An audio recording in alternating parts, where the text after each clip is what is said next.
develop our campaign for an agitation to get those Zionist war criminals who are still alive and boasting of their crimes, to get them arrested under international arrest warrants.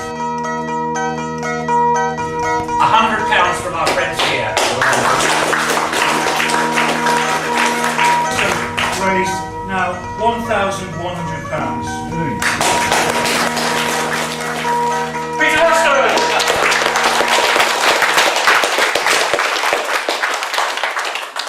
Thank you, Jez.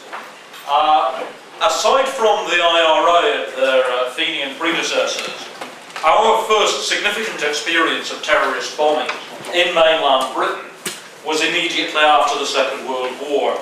This terrorist threat here in Britain absorbed a large proportion of the resources of the Security Service MI5 and Scotland Yard. Yet, until today, there was no mention of it on the Wikipedia page titled List of Terrorist Incidents in London. The threat did not come from supporters of the Axis powers, whom Britain and her allies had just defeated, nor did it come from any of the colonial populations seeking independence from British rule in places like Egypt and India. The threat came from the Middle East, but British readers of today's Islam-obsessed media might be surprised to learn that the terrorists were not Muslims. The terrorists who so preoccupied MI5 and Scotland Yard from 1945 to 1948 were Zionist Jews, a group that for the previous half-century had assiduously courted British politicians, and several of whom had served as ministers in British cabinets. In the words, and very telling words they are, to show what these people really think of us, in the words of an August 1946 British intelligence report, Jewish terrorists were planning attacks in London with the aim, as one of their leaders put it, quote, to beat the dog in his own kennel. Their objective was to force Britain to surrender the Palestine mandate granted by the League of Nations after the First World War, and to surrender it not in the interests of the indigenous population, but in the interests of an exclusively Jewish Zionist state. A state which, as we've seen in the decades since, would know no borders and which would arrogate to itself the right to dominate the entire region with an exclusive right to the possession of nuclear weapons.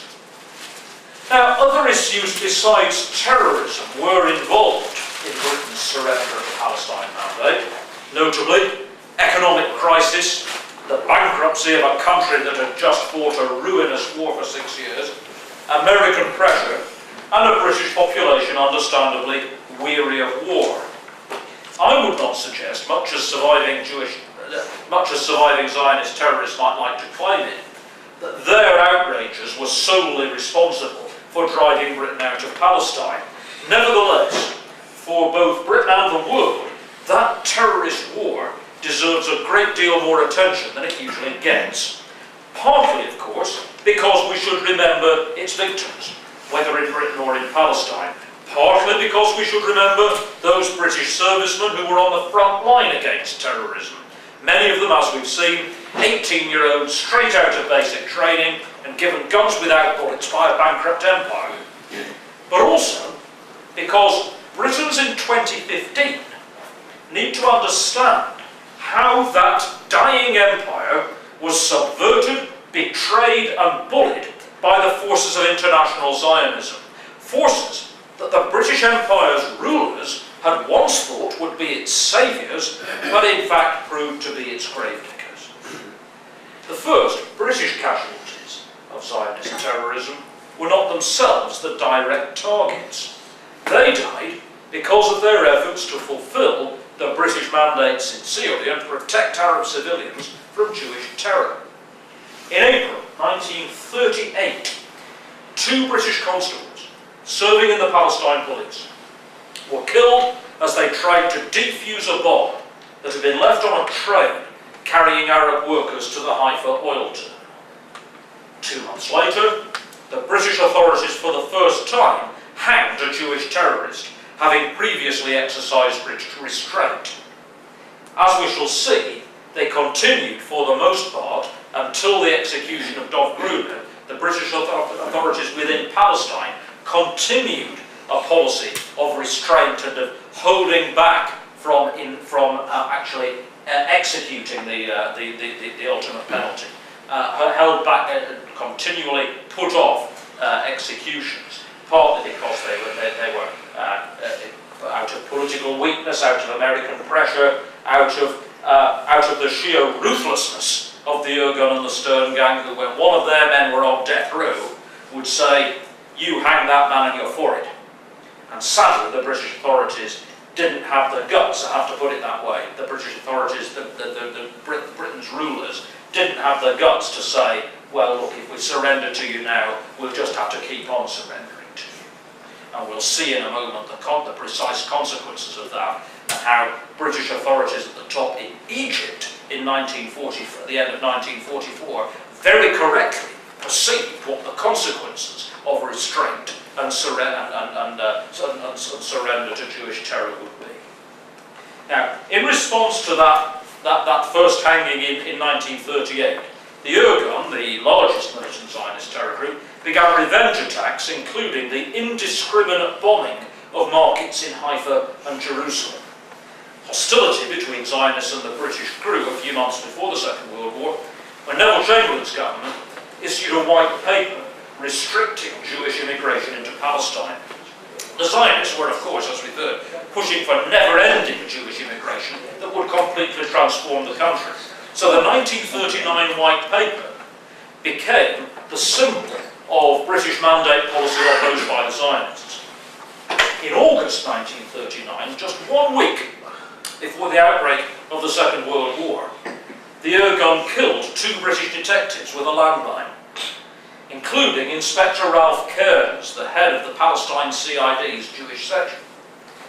Because of the extreme complexity then and now involved in targeting Zionist criminal and terrorist networks, great damage could be done by Jews to that anti-terrorist cause by killing one key individual. Another example was in September 1946, when the Stern gang murdered the senior MI6 officer in Tel Aviv, Major Desmond Doran, by throwing a grenade onto the balcony of his house. Doran was, at least until very recently, the only MI6 officer to be killed on active service post-Second World War. Somehow, I doubt that there's any plaque down at Vauxhall Cross to his memory. Now, very briefly, to describe the differences between the 3 main Jewish terrorist groups, Haganah, Irgun also known as Etzel because of the Hebrew pronunciation of the initials IZL, and the Stern gang known to Jews as the Lehi.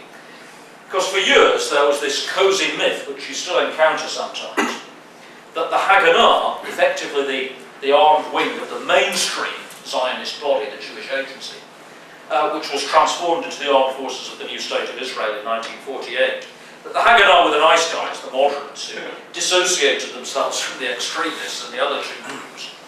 It is true that on the outbreak of war, the Jewish Agency and Haganah took the most pro-British line, although their most powerful leader, later the first Prime Minister of Israel, David Ben-Gurion, famously said, quote, "We must assist the British in the war as if there were no white paper. And we must resist the white paper as if there were no war."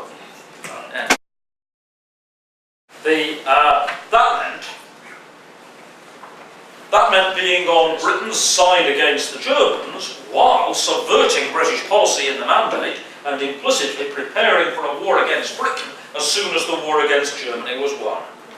According to the myth, the Irgun were the nasty Jews and the Stern gang were the really, really nasty Jews. The Irgun split over the question of how far to continue opposing Britain during the war. One of the Irgun leaders, as we've seen, Abraham Stern, broke away from the Irgun at the end of July 1940 and formed Lehi, Fighters for the Freedom of Israel, which became better known as the Stern gang, even after Stern himself had been shot dead by British detectives in Tel Aviv.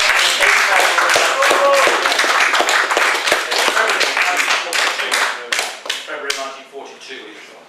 The effective leader of the Stern gang after Stern's death became Yitzhak Shamir, who was eventually Prime Minister of Israel during the 1980s.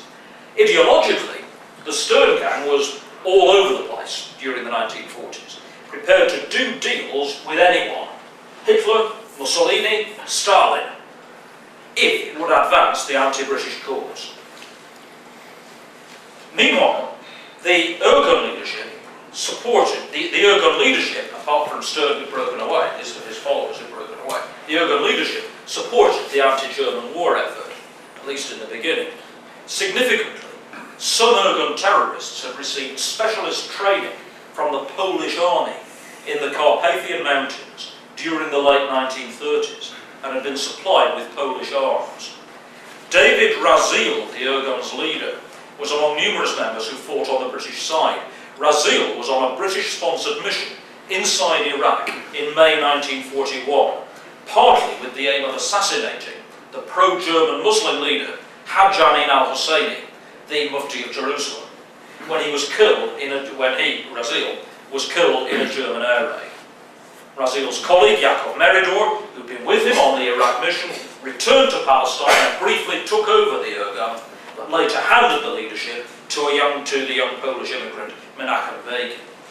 With the turn of the tide in the Second World War after El Alamein, when it became obvious that Rommel and the Germans were not going to conquer Palestine, the Irgun moved towards a more anti-British policy. One of the last Irgun efforts, before Meridor formally handed the Irgun leadership to Begin, was a failed plot to kidnap the British High Commissioner in Palestine, Sir Harold McMichael. At the start of 1944, the Stern Gang developed a more ambitious plot, targeting not only McMichael, but his entire entourage. As they attended a service at St. George's Cathedral in Jerusalem, the Stern Gang planned to blow them up with a massive bomb. The terrorists were caught red-handed planting the explosives the night before, but they shot dead an Arab chauffeur who raised the alarm. It was in, as we've heard, November 1944 that the Stern Gang carried out their most notorious atrocities so far. Two of their operatives murdered Lord Moyne, the British government's most senior representative in the Middle East, as Minister of State in Cairo, and his driver. A former colonial secretary, Moyne had long taken a robust view of Zionist ambitions. As he told the House of Lords in June 1942, even before he took up the post in Cairo, quote, "The Zionist claim has raised two burning issues. Firstly, the demand for large-scale immigration into an already overcrowded country, and secondly, racial domination by these newcomers over the original inhabitants." With those words and others in that 1942 speech, Lord Moyne had clearly made himself a Zionist target long before his appointment. And on the 6th of November 1944, two Stern Gang assassins murdered Moyne and his driver outside his official residence. In the eyes of Arabs and British diplomatic experts at the time, these were not just wicked murders, but a clear challenge to British authority. A top-secret telegram from the British headquarters in Cairo to the Foreign Office spelled out the danger in terms that were remarkably prophetic. This, the leadership from the Minister-Resident's office in Cairo wrote to the Foreign Office, and I quote, "By showing weakness or tolerance in the face of Jewish terrorism, we stand to lose the respect of the Egypt-to-Arab world, and faith in method of violence will spread among Arabs as well as Jews, and even among Egyptians. We have already reached, if not passed, the limit of safety, and cannot afford consequence of failing to take whatever steps are judged necessary and effective." In particular, many Arab observers and British observers with expertise in the region were seeing the murder of Lord Moyne in the context of a murder of a much lower profile figure that had taken place during the Arab Revolt of 36 to 39, which had resulted in huge reprisals, in effect, by the British authorities against the entire Arab population. So they were effectively saying, if you are seen to be weak in response to what is clearly a politically motivated murder by Jews of no less than Lord Moyne, if you're seen to be weak in response to that, people will draw the conclusion that the Jews can get away with it. So they continued in this telegram. Action should be taken promptly at a time when it's being generally expected, and while the recent tragedy is fresh in people's minds. The nettle must be grasped sooner or later. In particular, they said that what should be done by the British authorities was the disarming of all irregular Jewish forces, and a clear message being sent to the Jews that if you think you'll get extra immigration certificates by doing this sort of thing, the opposite will happen. We'll actually suspend the immigration quota. So just to show that you're not going to get anywhere with this terrorism. So serious did they quite correctly take Jewish terrorism at this time, and this is in November 1944, long before the 45 to 48 terrorist war had started. These experts in Cairo, in the British authorities there, could see what was at stake. They said, we consider that the issues which are at stake in this area are such as to justify the provision of necessary naval, land and air forces, even at the expense of operations elsewhere. Not only should we lose respect and authority in this area and further afield by failing to take adequate measures, but we shall be playing false to the causes for which the war is being fought if we permit political gangsterism to flourish unchecked in territory under our own control. We may well lose more by permitting our authority to be successfully challenged in Palestine by methods such as these, than by the consequences which the diversion of troops might have upon the progress of the campaign in Italy. So even at that crucial stage in the Second World War, that was how serious it was. Finally saying, we consider finally that terrorism must be stamped out before His Majesty's government decide upon any solution of Palestine problem which Arabs would regard as favourable to Jews. Otherwise, our policy will be infallibly attributed to weakness, and our position will be rendered more difficult than ever. And indeed, so it proved. Lord Moyne's assassins were caught and executed. But the broader question of severe reprisals against their Zionist masters was avoided. This crucial sign of weakness had the predicted result. One could argue that even at this stage, at the end of 1944, the die was cast. One immediate result of Moyne's murder was that a senior MI5 expert on Palestine, Alex Keller, was sent on a 2-month visit to the Middle East to assess a range of security problems. On his return to London in February 1945, Keller produced a report which pointed to sinister French connections with the Stern Gang and other Zionist terror groups. It was even suspected that the French had cooperated in organising Lord Moyne's murder. And those of you who were present at the British Colonist Club will see the link between what I'm about to read from Alex Keller and what later happened in 1947 with the protection of the French Jewish bomber Robert Mizrahi. Because back in the start of 1945, in this very, very secret report that Keller wrote for the top level of MI5, he wrote, the Stern Group, however, would seem to be receiving support from the French. The French, of course, being still our allies at this stage, we were still fighting the Second World War in alliance with the French. The French, whose activities against law and order in Palestine have increasingly required our attention.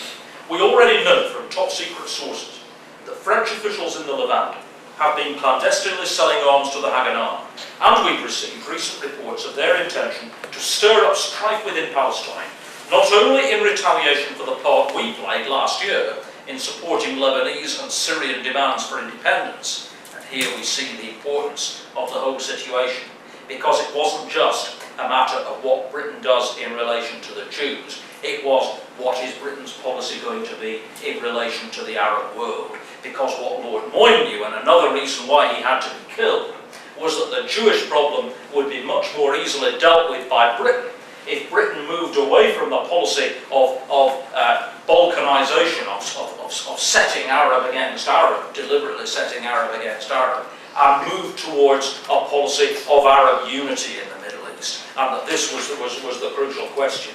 The moves towards Arab unity would, of course, be resisted by the French, and hence the French and the Jews had tremendous common interest against both Britain and the Arab times. but also by embarrassing our position in the Mandate to distract our attention from French activities in Syria and the Lebanon. When I was in Beirut, ISLD, as he puts it here, which is it's a cover name for MI6, it's considered impolite to say MI6 in an MI5 memo. ISLD indicated to me that while they had no sure evidence, they suspected that the Jewish terrorist organisations were likely to seek refuge in the Levant states and conduct their operations from there, if not with French connivance, at least with their tacit approval. And there's two lines blanked out, and finally he says, French officials in Beirut have suggested to Paris that they should finance the Stern Group, it being in French interests to back any movement in opposition to the Greater Syria scheme, which, if brought about, would undermine French influence. So Alex Keller, who was in a position to know as MI5's leading expert on Zionism, put it. Many years later, during negotiations with Egypt for an exchange of prisoners after the 1973 Yom Kippur War, Israel secured the return of the remains of the Stern Gang assassins who'd been hanged for Lord Moyne's murder and buried, of course, in a prison cemetery. The terrorist remains were brought back to Israel and reburied with full military honours on Mount Herzl in Jerusalem, Israel's national cemetery, adjacent to the Yad Vashem Holocaust Memorial. As the end of the Second World War approached, the Irgun brazenly warned that VE Day for Britain would be D-Day for them, and various acts of sabotage were attempted on VE Day itself, but decisive moves towards stepping up anti-British terrorism were not triggered until October 1945, because Jewish agency leaders hoped that the new Labour government might be more favourable to Zionist objectives. In fact, it proved the opposite. Clement Attlee and his Foreign Secretary, Ernest Bevin, determined effectively to stick to the 1939 White Paper policy and not to abandon Palestine to Jewish domination. Ben-Gurion had discovered what Labour's policy was going to be before it was announced, as he had a highly placed spy within London's intelligence establishment, whose identity I will discuss in a forthcoming book.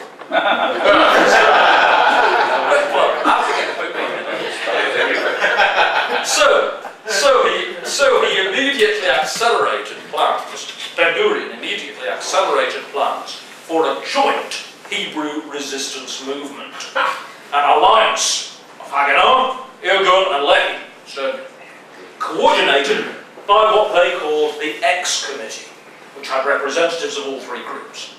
The most important Irgun representative on the X Committee was a man called Eitan Livni, whose daughter, Zippy Livni, became Israel's foreign minister from 2006 to 2009. Throughout this period, the Jewish agency's utter hypocrisy was well known to the British authorities, because that code-breaking outfit that we all know had read the German Enigma code during the war were also, by this stage, reading several codes used by the Jewish agency, by Irgun and by Lehi. Partly based on information from this code-breaking, British authorities attempted a crackdown on Jewish terrorism at the end of June 1946 in what was called Operation Agatha, raiding many offices, including the Jewish agency itself, and making 2,700 arrests. Ben-Gurion responded by ordering a new escalation of his joint terrorist effort. The Irgun's bombing of the King David Hotel, 3 weeks after Operation Agatha, was not, as is so often pretended, an outrage by an extremist faction, deprecated by more moderate Jews. It was instigated by the so-called moderates themselves, with the primary aim of destroying documents that had been seized during Operation Agatha's raids, and which Ben-Gurion feared, if analysed correctly by British intelligence, would strike a devastating blow against the Zionist campaign. As we all know, the King David bomb killed almost 100 people, whilst causing many horrific injuries. The Stern Gang's representative on the X-Committee, Yaakov Eliav, alias Yaakov Levstein, at this point, shortly after the King David bombing, took the campaign to a new level. And this is where the intelligence starts to come in mid-1946 about beating the dog in his own kennel. Before the Irgun-Lehi split, this man Eliav had been one of the Irgun's elite operatives selected for training, as I mentioned, by Polish special forces during the 1930s. It was Eliav who carried out the murders of the 2 Palestine CID officers in August 1939. His role, from the start of Lehi's 1945 terrorist coalition, was to build a terror network in mainland Europe. Significantly, he chose France as his base of operations, and one of his earliest allies was Alexander Aronson, a veteran of the First World War Jewish espionage network known as the Neely Ring. Eliav proudly described himself as the inventor of the letter bomb. In March 1947, probably as part of a coordinated terror campaign to force Britain to back down from death sentences against convicted Irgun gunmen, including Dov Gruner, Eliav dispatched Stern Gang bombers to London. The first was Jacques Martinsky, a French Jew who'd lost a leg during his anti-German resistance activities. He packed... But he almost made good use of it, Michelle, because he packed his artificial leg with gelignite, but was turned back by British customs officers who'd perhaps been tipped off about Martinsky's connections by MI5. Yeah, they were well informed about that one. But sadly, Martinsky's close colleague, Robert Mizrahi, a philosophy student at the Sorbonne, made it past customs and arrived in London. Using a frequent Stern Gang tactic, he packed the shoulders of his overcoat with gelignite and left it in the British Colonies Club of Trafalgar Square, where we've just been this afternoon. The bomb exploded, causing substantial damage and several injuries. Then and since, the Stern Gang have claimed that they were attacking an elite club for colonial civil servants. Even in this recent book by the Jewish historian Norman Rose, Yaakov Eliav's lies about the bomb target are repeated. As Norman Rose puts it in this book, quote, "In late April, an explosion rocked a gentleman's club near St. Martin in the Fields Church, London, frequented by the staff of the Colonial Office," end quote. In fact, the British Colonies Club had been set up as a welfare facility for servicemen from the colonies, i.e. non-whites on leave in London or awaiting demobilisation thousands of miles from home. These were the targets of this particular Stern Gang bomber, not Whitehall mandarins or generals whose clubs, let's face it, were not quite so easily accessible to foreign terrorists. On April the 16th, Dov Gruner was finally executed, and on that same day, one of Eliav's team of young French Jews left a huge bomb at the Colonial Office this time in Whitehall, which would have been by far the highest profile target so far in their campaign. This young woman, Betty Canute Lazarus, conned a gullible Whitehall security guard into letting her use the ladies' loo at the Colonial Office, which is a building opposite Horse Guards, which now houses the Scottish Office. She left behind a parcel containing 24 sticks of dynamite. According to the Special Branch Commander, Leonard Bird, this, and I quote, would have blown the sort of hole in the Colonial Office that was blown in the King David Hotel.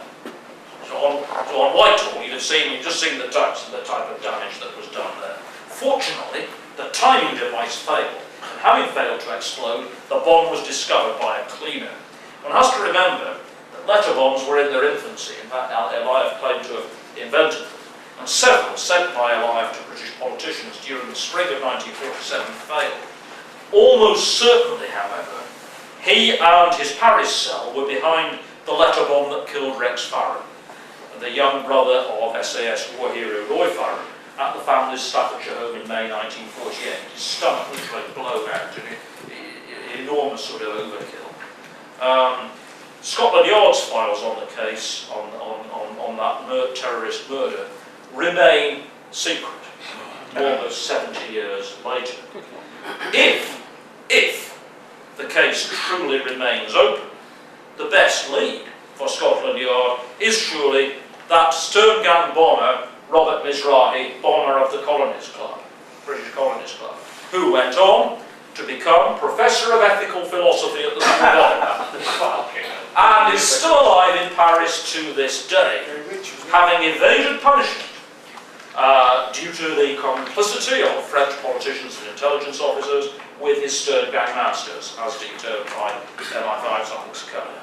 Yaakov Eliav's most evil plot is described in the Hebrew edition of his memoirs that came out at the start of the 1980s, but was for some reason edited out of the English edition of those memoirs. That plot began later in 1947, just after the murder of the sergeants in Netanya, when Eliav acquired active cultures of cholera bacteria from Jewish contacts at the Pasteur Institute in Paris. A water engineer from Paris was sent over to London to scout out the best method of introducing cholera into this city's water supply. It was only following the Zionist success in winning United Nations backing later in 1947 that this cholera plan was abandoned, simply because it was no longer necessary. They thought by Milestones did one. An American rabbi, Baruch Korf, had a similarly ambitious scheme during the summer of 1947 to recruit a pilot on the Irgun's behalf and drop bombs over London. Korf was arrested at a Paris aerodrome in September 1947, but like so many other French-based Zionist terrorists, was eventually let off. He returned to America, where by the 1970s he had become a very prominent supporter of President Richard Nixon. By the end of 1947, with the very significant exception of the Rex Farron murder, which as I said was in May 48, for special reasons, Zionist terrorist networks had shifted their emphasis away from attacks on mainland Britain. Their UK operatives became more concerned with fundraising and obtaining arms, including the theft of planes from British airfields. Those operations, they worked closely with very well-known Jewish businessmen and organised crime figures. But that's another story. Thank you very much.